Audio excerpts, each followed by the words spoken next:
Pertanyaannya, apakah ketika wahyu turun, misalkan ya ayyuhal muddatsir, apakah ke-10 orang itu langsung nulis semua? Watan. Mengapa Rasulullah mengangkat sampai 10? Akan ada yang mengatakan lebih. Barangkali ketika Rasulullah berada di Taif, kok ayat turun. Kebetulan waktu itu yang ada misalkan Abu Bakar, maka yang nulis Abu Bakar. Ketika Rasulullah sedang i'tikaf di Masjidil Haram, turun wahyu, kebetulan yang ada adalah Ali bin Abi Thalib, maka yang nulis Ali bin Abi Thalib. Ketika Rasulullah santai di Masjidil Nabawi, berarti ayat Madaniyah. Kemudian turunlah ayat misalkan surah Al-Baqarah terkait dengan perintah untuk larangan bergaul antara suami istri ketika posisi di masjid, i'tikaf di masjid, wa ashiruhun wala tubashiruhunna wa antum akifuna fil masajid. Nanti ditulis siapa yang hadir, misalkan Zaid bin Harithah dan seterusnya dan seterusnya. Kayak presiden itu Pak, presiden itu aslinya cukup presiden, dibantu wakil presiden, pembantu-pembantu yang lain namanya para menteri. Habis ini presiden baru Pak Prabowo dengan Fufu Fafa. Enggak, keliru, sorry, keliru. Saya nanti menteri agamanya ini yang di depan ini Pak. Cocok kalau yang depan yang pegang ini cocok menteri agama. Menteri agama tuh harus pintar baca Quran, kalau bisa hafal Quran, kemudian bisa baca kitab, bahasa Arab, bahasa Inggris, sehingga kalau ngurus haji marahnya pakai bahasa Arab, bukan pakai bahasa Indonesia. Itu cocok, gitu Pak. Wa an Zaid bin Thabit radhiyallahu an, lan saking sahabat Zaid bin Thabit radhiyallahu an. Qala Nabi sallallahu alaihi wasallam, Rasulullah bersabda, afdalu sholatil mar'i utawi luweh utamane sholati wong iku fi baitihi ing dalem omah. Salat sing apik iku nang omah. Salat sing apik nang omah. Aja dipotong.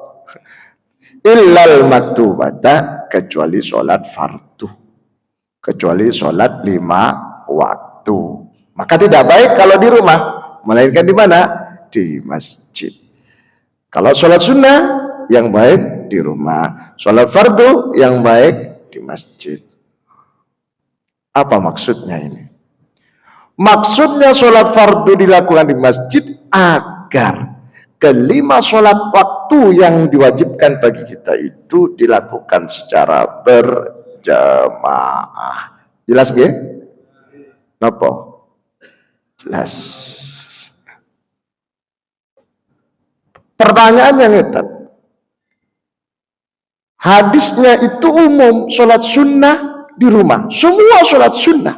Namun muncul satu problem. Bukankah Rasulullah itu rumahnya dempet dengan masjid? Maka secara logika maklum, kalau sholat maghrib kemudian ba'datul maghribnya dilakukan di rumah. Tapi kalau Abah Jalil sholat maghribnya di sini, ba'datul maghribnya pulang, nggak balik lagi. Betul? Ini problem. Saya kan sholat maghrib. Sik, Pak. Aku tak sholat sunat badal maghrib nang di Kenjeran. Artinya apa? Kondisional. Sehingga kemarin muncul pertanyaan, Pak Ustadz, kata bapak-bapak yang aktif ngaji, saya ingin mengamalkan hadis ini, sholat sunnah, qobliyah, ba'diyah dan macam-macam ingin di rumah, sholat fardu di masjid. Tapi masalahnya, contoh sholat subuh, kalau saya sholat subuh, qobliyah subuh di rumah, rumahnya agak jauh, maka satu ketinggalan jamaah atau terlambat, atau paling tidak dia tidak mendapatkan fadilah shaf pertama. Gak mungkin dapat shaf pertama. Paling-paling sop belakang, bisa jadi juga kalau sudah full, bisa jadi di luar. Betul Pak ya? Pertanyaannya, apakah milih sunnah, sholat sunnah di rumah, atau memilih sholat sunnah di masjid tapi dengan mendapatkan keutamaan sop pertama? Jawabannya dalam kasus semacam ini, afdol milih sop pertama daripada sop buncit bahkan di luar gara-gara sholat sunnah di rumah. Sebab kalau memilih sop pertama di sini Pak, maka sholat sunnahnya dapat. Betul nggak? Sholat sunnah qobliyah tetap dapat. Tapi kalau dilakukan di rumah, sholat sunnah qobliyahnya dapat, fadilah sopnya tak dapat. Nggak dapat Pak. Kecuali kan rumahnya dekat. Seperti Nabi Pak, sholat sunnah qobliyah masuk salat. Maka dalam bukan kasus Pak, dalam kisah Rasulullah ketika masuk masjid sholat Jumat langsung khutbah, wajar, karena qobliyah Jumatnya menurut Imam Syafi'i Rasulullah dilakukannya di rumah, sehingga keluar masjid itu langsung munggah. Cuma kalau orang sekarang jangan ikut Pak, jangan seperti itu. Khotib Pak, takmirnya nang di gak teko-teko, wis waya adan, aduh, ya apa, moro-moro,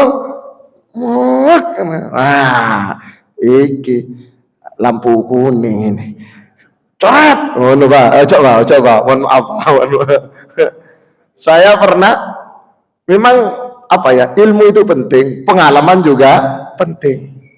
Makanya kalau dalam hukum itu ada hukum normatif, ada hukum empiris kan, empiris itu. Saya dulu pertama kali masih ingat waktu khutbah Idul Adha. Dulu banget, bukan di Surabaya. Saya ingin ngamalkan hadis itu. Jadi masuk masjid langsung khutbah.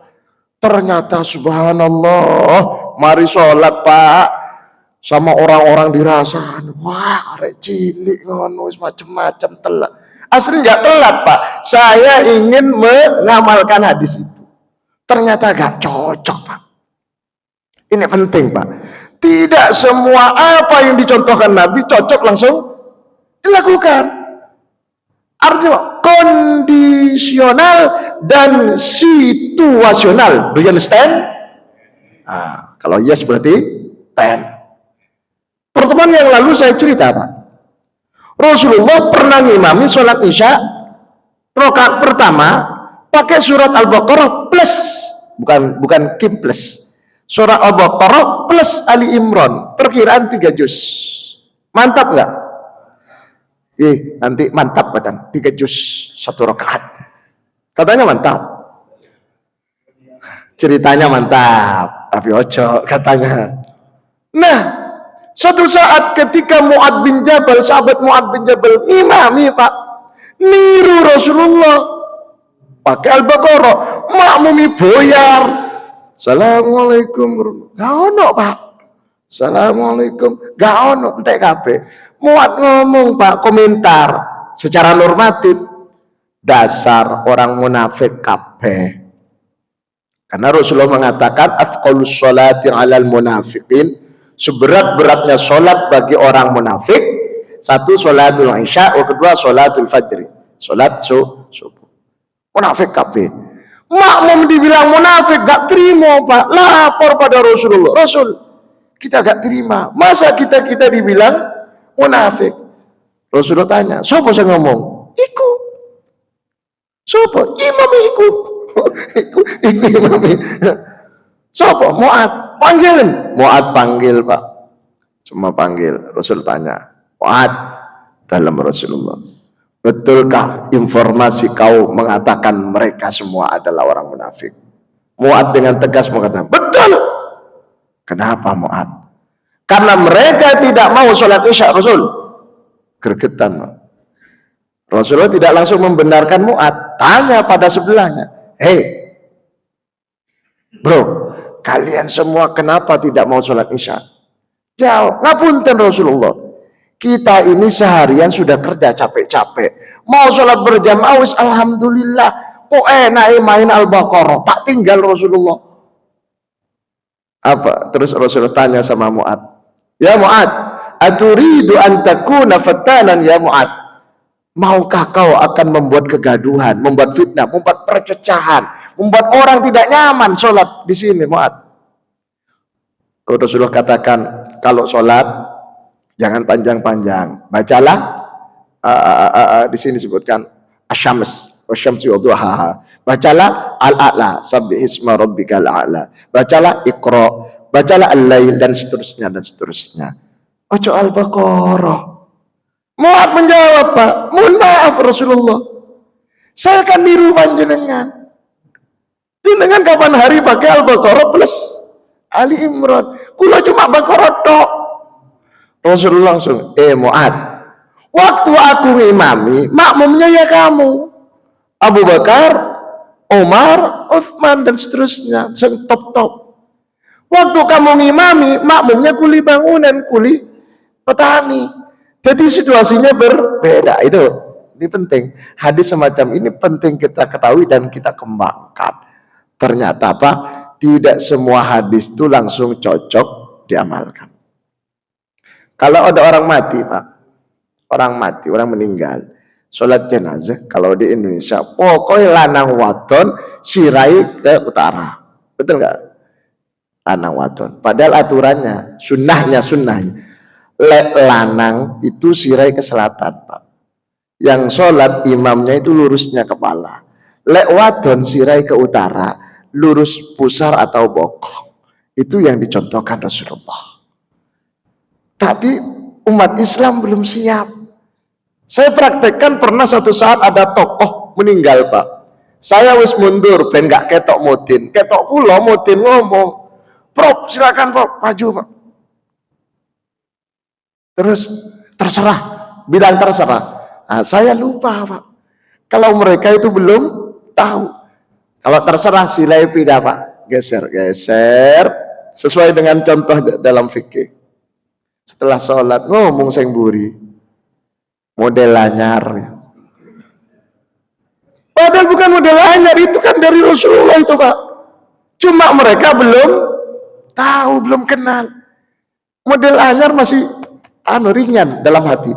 Sing buri ngomong aliran sesat.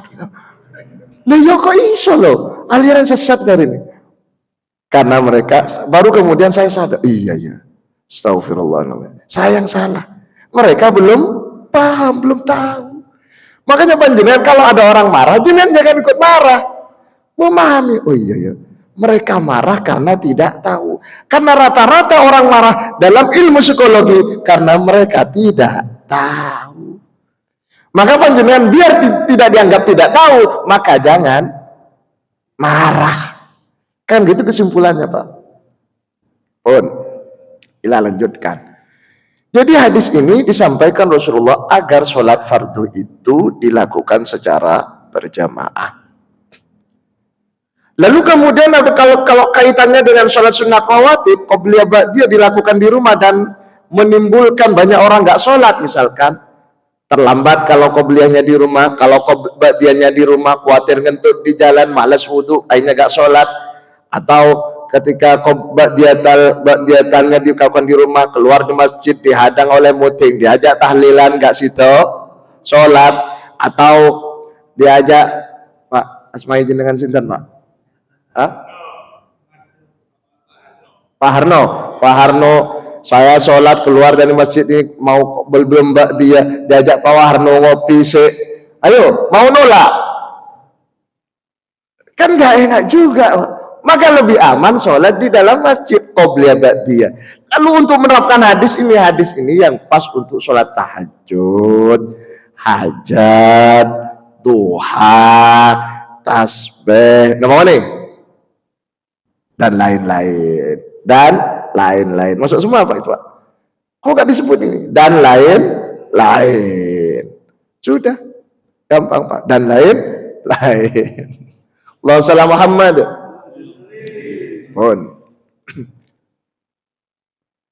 Muncul pertanyaan kedua, bagaimana kalau orang itu ketinggalan masuk masjid, gak ada orang sholat di masjid, orang semuanya selesai dan tidak ada yang membantu dia untuk sholat berjamaah? Dalam pikirannya, kalau sholat di masjid, sholat sendirian Pak. Tapi kalau ke rumah, saya bisa sholat dengan istri dan anak-anak. Jangan dibalik. Dengan anak dan istri-istri. Bukan. Bisa sholat dengan istri dan anak-anak. Jadi yang diulang 2 kali, anak-anak. Nah, bukan anak dan istri-istri. Bukan. Mohon maaf Pak ya. Mohon maaf Pak ya. Serius Pak, serius. Bukan canda. Maka afdal mana ketika sholat di masjid sendirian? Misalkan contoh Pak, contoh. Di rumah berjamaah, afdal di rumah. Berjamaahnya itu yang dikejar. Walaupun pada dasarnya masjid itu afdalul amkinah. Masjid ada tempat yang paling mulia, paling afdal ketimbang tempat yang lain. Dan masjid itu bisa seperti ini, atau yang namanya musholla itu bisa juga masjid juga Pak. Namun saja perbedaannya kalau musholla itu dengan masjid ini afdal yang masjid ini. Kenapa? Kan masjid ini dipakai Jumatan. Setiap tempat yang dipakai untuk Jumatan namanya masjid jami. Ada salah satu kantor instansi pemerintah namanya musholla, tapi dipakai Jumatan. Maka itu dalam syariat namanya masjid jami. Ada juga di daerah Wonokromo namanya masjid Pak, tapi gak dipakai Jumatan, itu namanya masjid tanpa jami. Bedanya apa? Lebih utama masjid jami walaupun bangunannya lebih kecil. Nurul Islam, maka lengkapnya Masjid Jami Nurul Islam, diterjemahkan Masjid Agung Nurul Islam, bisa diterjemahkan Masjid Raya Nurul Islam. Berarti sama dengan Al-Akbar, sama dengan Mujahidin, sama dengan Al-Falah, sama dengan Masjid Raya Ampel, sama. Karena sama panjenengan Ramadan gak usah ado-ado nang Ampel, wis cukup di sini, cukup di sini. Ya di sini Pak. Podohai. Makanya Rasul katakan la tarhalu illa ila thalathati masajid. Jangan kau pergi, maksudnya bisa diartikan jangan meninggalkan tempatmu, masjidmu hanya untuk pergi ke tempat yang lain, kecuali untuk 3 masjid. Masjid apa? Masjidil Haram, Masjid Nabawi, Masjidil Aqsa. Orang Malaysia menyebutnya tape, tape panjenengan meninggalkan Nurul Islam, al-Islam. Meninggalkan Nurul Islam untuk itikaf di 3 masjid boleh, bagus. Karena kalau Masjidil Haram sama dengan mi'atu alfi, 100.000. 100.000. Kalau Masjid Nabawi alfu marrah, 1000 Pak, 1000 kali. Kalau Masjid Aqsa 500. Cuma itu hanya pahala. Nanti kalau sholat umroh atau haji, ambil arba'in di Masjid Nabawi, arba'in di Masjid Al-Haram, walaupun gak ada istilahnya Pak ya. Kemudian pulang, gak sholat haji, sudah wis. Kan satu sholat sama 1000. Kalau 10 kali sholat Pak, duhurnya kan 10 hari di Masjidil Haram, berarti 10 kali 100.000 piro? Oke, itu sepanjang hidupnya sudah cukup. Pulang nggak sholat, nggak gitu Pak, nggak gitu. Pahalanya segitu, cuma sholatnya tetap harus dilakukan. Orang yang sholat Jumat 40 kali berturut-turut, misalkan Januari 4 kali, Februari 4 kali, terus setahun berapa Pak? 10 bulan lah kira-kira sudah dapat 40 kali. 40 kali. Maka pahalanya seperti orang haji mabrur. Pak bos, gak haji bos? Sudah. Kok gak daftar haji? Sudah haji? Sudah. 10 bulan yang lalu sudah daftar. Jumatan 40 kali. Enggak. Pahalanya sama, tapi tetap harus haji.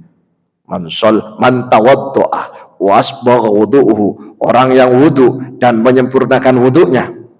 Wa shalla rak'atain, salat sunnah qabla subuh. Wa shalla jama'atan, salat subuh berjamaah. Dzikir ila tulu'i syamsi, sampai terbit matahari. Wa shalla rak'atain, salat isya rakaat subuh Pak.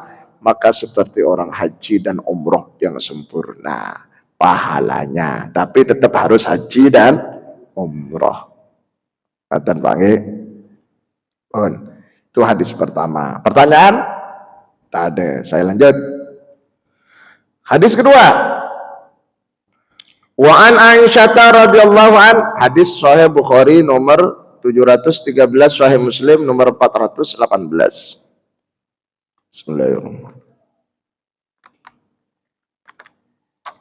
Rasa air putih bagi. Tekan wae enak. Abah Jalil biasa ini. Wis lali, enggone wis lali. Lali enggone.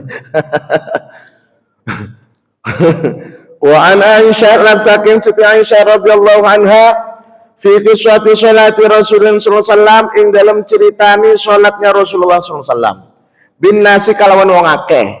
Rasulullah ngimami wong akeh. Wa huwa hali utawi Rasulullah maridun iku wong kang lara. Nabi sakit terpaksa tetap ngimami. Apa kok ngimami Rasulullah? Karena sahabat Abu Bakar diperintah ngimami gantiin Rasulullah, maju Pak ke depan, tapi gak iso muni, gak iso gerak, nangis Pak. Saking apa? Banyak kacau pikirannya, takut ditinggal Rasulullah, takut ini dan itu, gemeter, nangis. Itu saking cintanya Abu Bakar pada Rasulullah. Makanya kalau ada orang ditinggal mati oleh yang dicintai mesti nangis Pak. Lek ono uang ditinggal mati orang yang dicintai kok gak nangis, perlu dicurigai itu. Itu sudah cintanya hambar. Asalkan nangis tulus, bukan pura-pura. Janganlah, jangan Dek ya, gak boleh.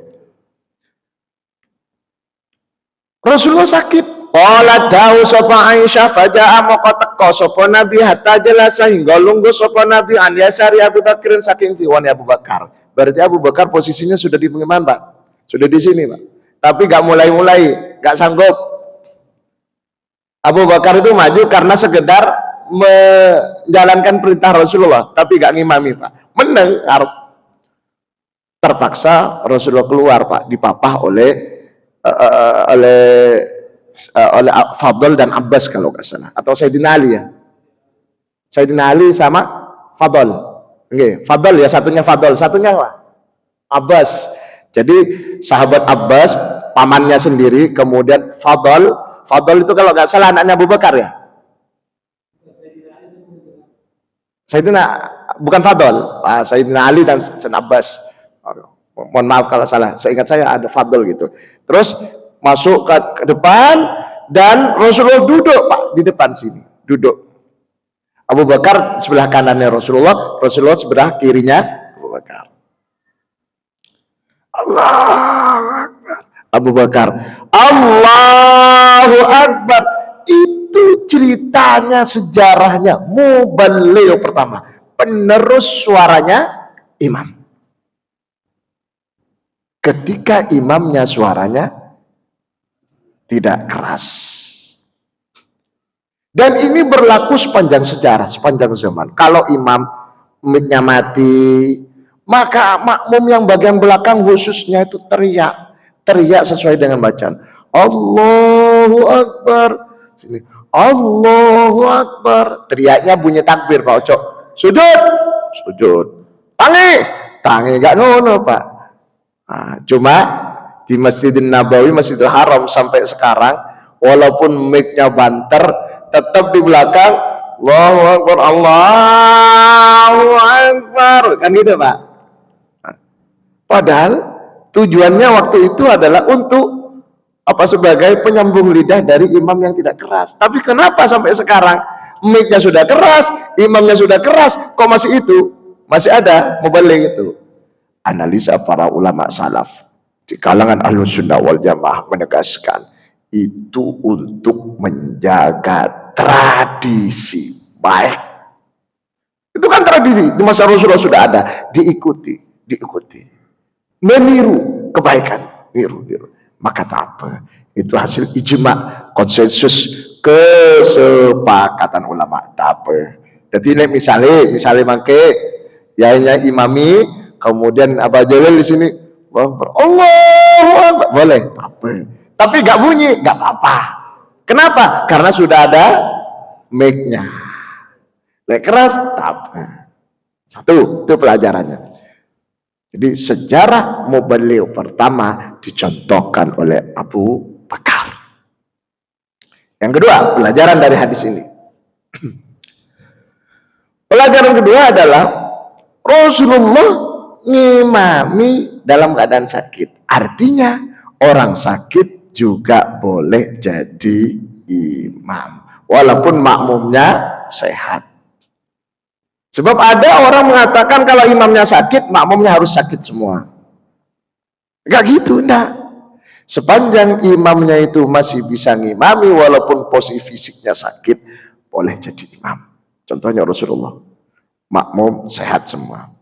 Dua. Yang ketiga, orang yang tidak bisa berdiri, sholat duduk, boleh jadi imam. Nabi sholatnya apa tadi, Pak? Duduk. Makmumnya berdiri. Boleh, tak apa. Mohon maaf, ada orang tunanetra, Pak, di masa Rasulullah, namanya sahabat Abdullah ibnu Maktum, yang ditugasi oleh Rasulullah untuk adzan sholat subuh, Zuhur, Asar, Maghrib, Isya. Itu sahabat Bilal bin Rabah.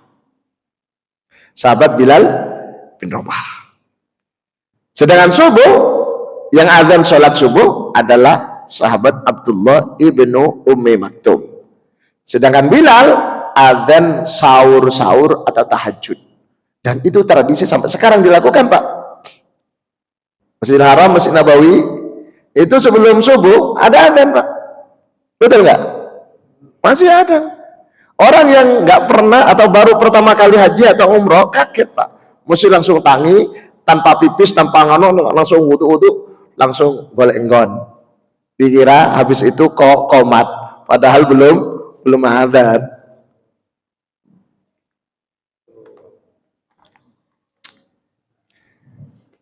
Nah, itu ayat. Abdullah ibn Maktum selain oleh Rasulullah ditugasin untuk menjadi imam, menjadi muadzin sholat subuh, beliau juga ditugasin untuk menjadi badal imam, jadi imam sholat tak kala Rasulullah gak ada di tempat.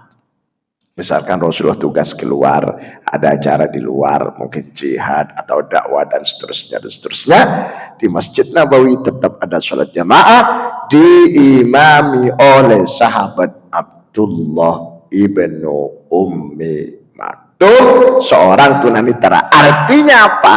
Tunanetra boleh jadi imam. Pertanyaannya, kalau budak tuli, boleh nggak jadi imam, Pak? Pertanyaan, boleh kalau makmumnya tuli kabeh, budak kabeh.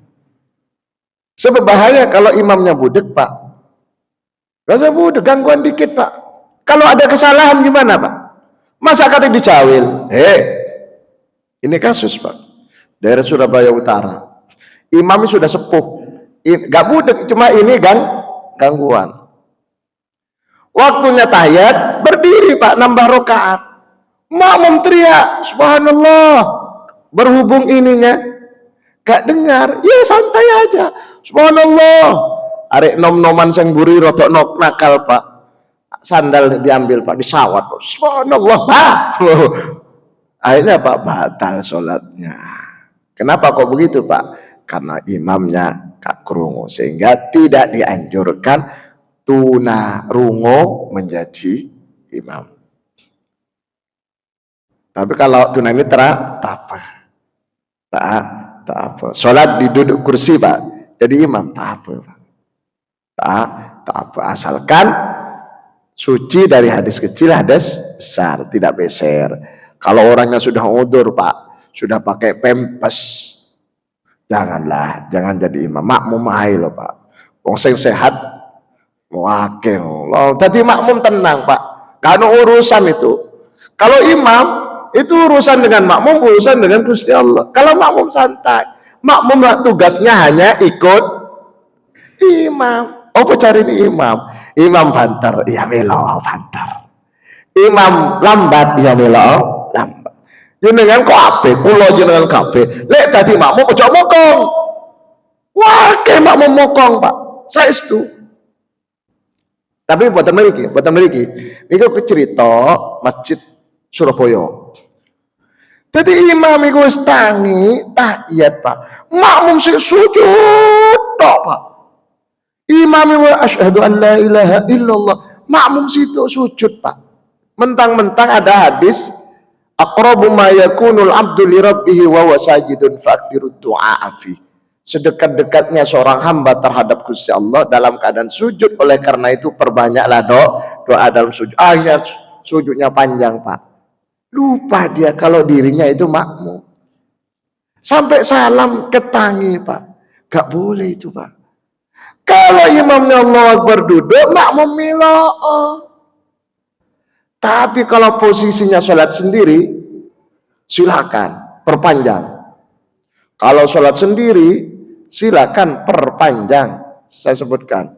Fa'idha sholla wahdahu falyusolli kaifa sya'a. Kalau sholat sendirian, silakan perpanjang. Tawa-tawa. Apa-apa. Baca subhana rabbiyal a'la wa bihamdi ping 1000. Apa-apa. Tapi lek dadi imam ojo tawa-tawa. Lek dadi makmum milao imam. Iki jelas apa jelas? Alhamdulillah.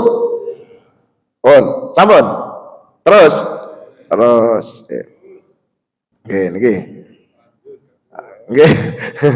Jadi tadi kasusnya orang sakit boleh ngimami, orang duduk juga boleh ngimami. Fakana yusolli, fakana moko anak sapa Rasulullah yusolli iku ngimami salat sapa Rasul bin nasi kalau nake jalisan hale longgo duduk. Wa Abu Bakar nan hale utawi Abu Bakar ko iman iku hale ngadeg. Abu Bakar berdiri sebelahnya Rasulullah. Di mana, Pak? Di mana berdiri Abu Bakar? Di pengimaman, di depan, Pak. Ya tadi hale manut Abu Bakrin sapa Bakar di sholatin Nabi, kalau sholat Nabi. Abu Bakar ikut sholatnya Nabi. Wa ya tadi nasulan manut annasu sapa wong akeh di sholati Abu Bakar kalau sholat Abu Bakar. Jadi Abu Bakar ikut gerakan Nabi, orang-orang karena hanya melihat Abu Bakar ikut Abu Bakar. Dan di pengimaman ada 2 orang ini sekarang sudah nggak ada, Pak. Di Masjidil Haram nggak ada, Pak. Imamnya depan, badal imam yang dipersiapkan itu yang pakai jubah double itu di belakang, di sop pertama. Kecuali di Mesir, Pak. Di Mesir itu masih ada, Pak. Di depan pengimaman ini isi 2, Pak. 1 imam, 2 muadzin. Dan muadzin posisinya di depan itu bermakmum gitu. Tujuannya kenapa kok gak gabung dengan makmum di belakang? Tujuannya khawatir jaga-jaga imamnya batal, makmum gak usah repot-repot, otomatis muadzin itu jadi imam. Ini tuh Mesir, Pak, di Mesir. Kok tahu? Lah saya kan alumni sana. Tak kasih tahu, Pak. Artinya nopo misalnya jenengan di Indonesia kok ono model kok Mesir, jenengan ojo langsung ngomong aliran sesat, imam loro. Bukan itu. Imamnya siji, 1 itu cadangan. Dan seperti kasusnya dalam hadis ini. Di Mesir seperti itu. Itu pentingnya mengetahui sesuatu yang belum diketahui. Ngaji gitu, Pak. Pun. Jelas, Pak, nggih? Ada lagi pertanyaan? Ada? Tak ada, tambah 1 lagi. Belum isya kan? Belum. Saya lanjut. Sahih Al-Bukhari nomor 703. Sahih Muslim nomor 467 dari sahabat Abu Hurairah radhiyallahu an. Anna Nabiyya sallallahu alaihi wasallam, satuni Nabi Muhammad sallallahu alaihi wasallam qala, Nabi bersabda, idza amma ing dalem takalane ngimami ahadukum sopo salah suwijine sira kabeh annasa ing wong akeh. Kalau ngimami kata Rasul, falu khaffif moko becik entengaken, ringangaken. Ambil yang ringan-ringan, ojo dawa-dawa. Kenapa kata Rasulullah? Fa inna fihim maka karena satu ini iku tetap ing dalam anas as-shaghira sapa arek cilik sapa iki arek cilik yang belum bisa sholat Pak. Anak kecil itu kalau terlalu lama mesti bawaannya rame, atau bayi yang dibawa ke masjid kalau terlalu lama pengen nyusu mesti nangis, maka itu Pak harus diperhatikan oleh si imam, takut ada anak kecil atau ada bayi yang nangis. Wal kabira wong tuwek sudah sepuh, kalau sudah bahasa kabiro itu sudah sepuh Pak, umur 80. Sebab orang umur 80 90 walaupun bisa berdiri lek rosok suwe titik Pak, ini loh Pak, ini Pak, utawa dengkuli kuat tapi sirai gak kuat ini Pak. Jadi orang tua wadhaifah ada masih muda masih sehat Pak, cuma lemah, fisiknya lemah, mungkin lagi kurang sehat. Yang banyak ini Pak wadzal hajati, orang punya kebutuhan, mungkin keburu rapat, mungkin wetenge loro, mungkin kebelet pipis dan seterusnya.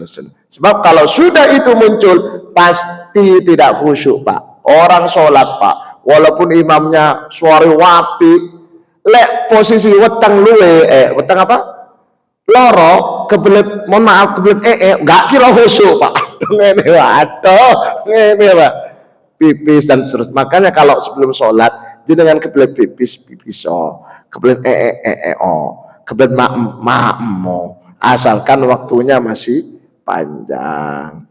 Fa idza shalla wahdahu, kalau kalian sholat sendirian fa yusalli kaifa syaa, silakan perpanjang kalau sholat sendirian. Hadis ini Sahih Bukhari dan Sahih Muslim. Mungkin manfaat secara ridha Allah Subhanahu wa taala. Subhanakallahumma bihamdika asyhadu an la ilaha illa anta astaghfiruka wa atubu ilaik. Walhamdulillahirabbil alamin. Assalamualaikum warahmatullahi wabarakatuh.